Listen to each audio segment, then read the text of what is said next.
अस्सलाम वालेकुम viewers. Lease developer की जानब से आपको खुशामदीद कहता हूँ। जैसा कि आप जानते हैं कि हम इस वक्त जो प्रोजेक्ट बना रहे हैं वो ऑनलाइन पार्किंग मैनेजमेंट या रिज़र्वेशन सिस्टम है।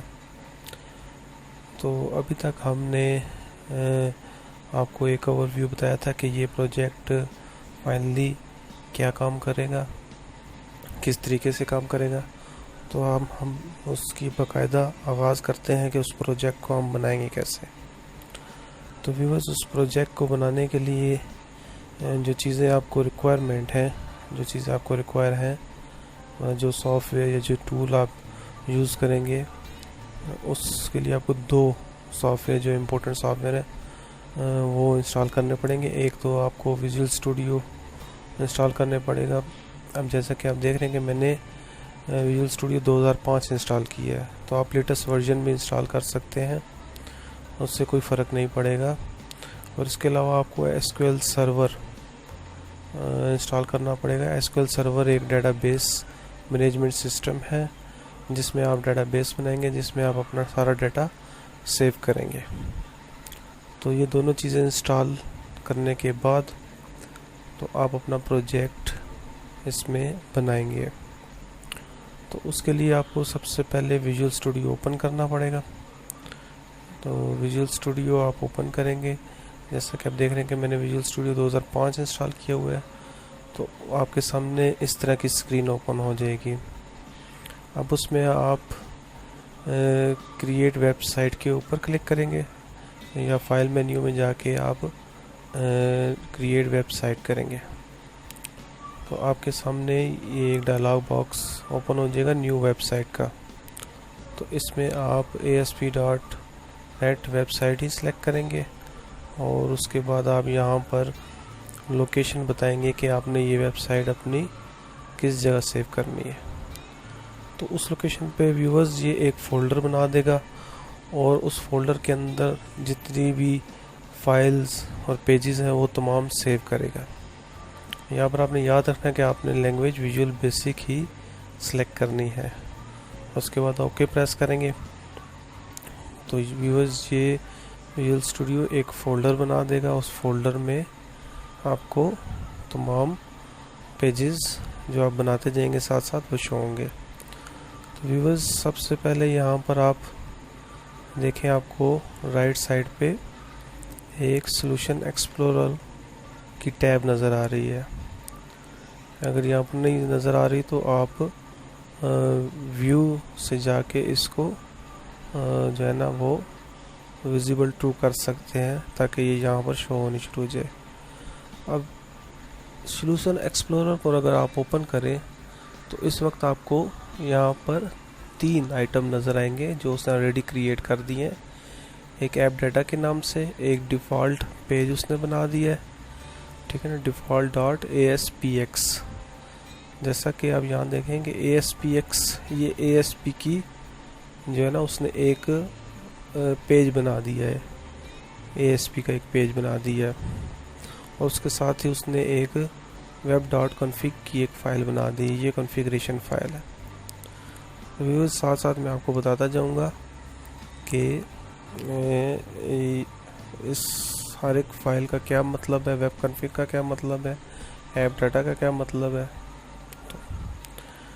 तो व्यूअर्स, यहाँ पर जैसा कि आप देख रहे हैं कि एक डिफ़ॉल्ट पेज बना हुआ है, लेकिन इस डिफ़ॉल्ट पेज के ऊपर काम करने से पहले हम एक मास्टर पेज बनाएंगे। तो मास्टर पेज क्या होता है व्यूअर्स? मास्टर पेज एक ऐसा पेज है जो आपने तमाम पेजेस के साथ अटैच करना है।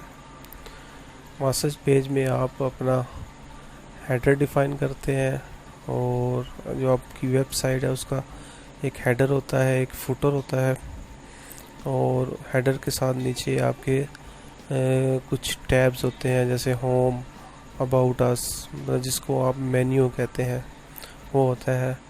अब आप अक्सर देखते हैं कि आप जब भी कोई साइट ओपन करते हैं, वेबसाइट ओपन करते हैं, तो उसमें जो होम टैब वाला मेन्यू है वो सेम होता है और जो ऊपर हेडर या कोई इमेज लगा होता है हेडर के अंदर वो भी अक्सर सेम ही होता है और जस्ट पेज हम क्लिक करते हैं तो पेज ओपन होते रहते हैं, लेकिन हेडर और फुटर वो सेम होता है।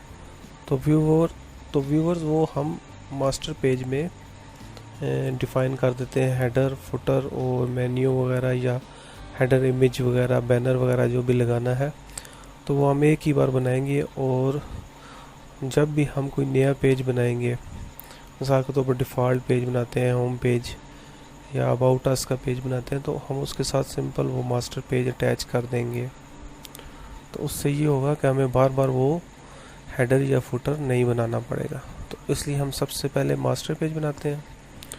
तो व्यूअर्स, मास्टर पेज बनाने के लिए आप जो प्रोजेक्ट फाइल लिखा हुआ है उसके ऊपर राइट क्लिक करें और ऐड न्यू आइटम उसके ऊपर क्लिक करें। तो यहाँ पर आपके पास ऑप्शन शो हो जाएंगे कि आपने कौन सा नया आइटम इंसर्ट करना है। तो आप मास्टर पेज के ऊपर क्लिक करें। ठीक है, मास्टर पेज का नाम आप मास्टर पेज ही रहने दें बाय डिफ़ॉल्ट। अब देखें इसकी जो आपको शो हो रही है extension master page dot master, तो मास्टर पेज की एक्सटेंशन मास्टर ही होगी, डॉट मास्टर होगी। लैंग्वेज आप विजुअल बेसिक ही रहने दें और उसके बाद ऐड के बटन के ऊपर क्लिक करें। तो व्यूअर्स, ये उसने आपके सामने मास्टर पेज बना दिया। अभी व्यूअर्स, मास्टर पेज में आपको यहाँ पर सबसे पहले एक उसने कंटेंट प्लेस होल्डर प्लेस कर दिया। ये एक टूल है व्यूअर्स, मैं आपको साथ साथ बताता जाऊंगा कि टूल्स कैसे ऐड किए जाते हैं और टूल्स कहाँ पर पड़े होते हैं। तो ये एक टूल है कंटेंट प्लेस होल्डर जो कि उसने ऑलरेडी प्लेस कर दिया है। अब ये जो आपको एरिया नज़र आ रहा है कंटेंट प्लेस होल्डर का, इस एरिया में ये एरिया जो है ना वो आपको बाकी तमाम पेजेस में अवेलेबल होगा, जिसके ऊपर आप कुछ भी काम कर सकते हैं। मतलब जो कुछ भी आप दूसरे पेजेस के ऊपर काम करेंगे वो इस एरिया में करेंगे और इस एरिया को आप यूज़ करेंगे। मिसाल के तौर पर अबाउट अस का एक पेज बनाते हैं तो आपके पास ये एरिया उस पेज में शो होगा जिसके अंदर आप अपनी अबाउट अस की सारी इन्फॉर्मेशन लिखेंगे। तो अब मास्टर पेज को हम थोड़ा सा डिज़ाइन कर लेते हैं और उसको आहिस्ता आहिस्ता हम वक्त के साथ साथ और अच्छा डिज़ाइन करते जाएंगे। तो इसके लिए सबसे पहले मैंने एक टेबल इंसर्ट किया। अब इस टेबल की विड्थ मैंने प्रॉपर्टी में जाके 100% कर दी, 100% करनी है। तो 100% करने से ये पूरे अपनी विड्थ के साथ शो होगा। अब इस कंटेंट प्लेस होल्डर को मैंने इस दरमियान वाले सेल के अंदर रख दिया और उसके बाद इन दो सेल्स को आपस में मर्ज कर दिया। तो व्यूअर्स, ये टेबल में रखने का मकसद सिर्फ ये है कि आपका जो है ना वो अलाइनमेंट तमाम चीज़ों की बिल्कुल ठीक आए। और ये टेबल्स के बॉर्डर आपको शो नहीं होंगे, लेकिन इससे अलाइनमेंट वो दुरुस्त नज़र आएगी और आप अपनी चीज़ों को बेहतरीन तरीके से शो करवा सकते हैं। जैसा कि आप देख रहे हैं कि मैं ऊपर कंटेंट प्लेस होल्डर से ऊपर एक हेडिंग के तौर पर ऑनलाइन पार्किंग बुकिंग सिस्टम लिख देता हूँ। उसका फ़ॉन्ट साइज में बड़ा कर देता हूँ, जैसा कि आप ये देख रहे हैं। अब यहीं पर आपने इसकी अलाइनमेंट करनी है। ये तमाम सेटिंग आप गौर से देखते जाएं और उसी तरीके से आप सेटिंग करते जाएं।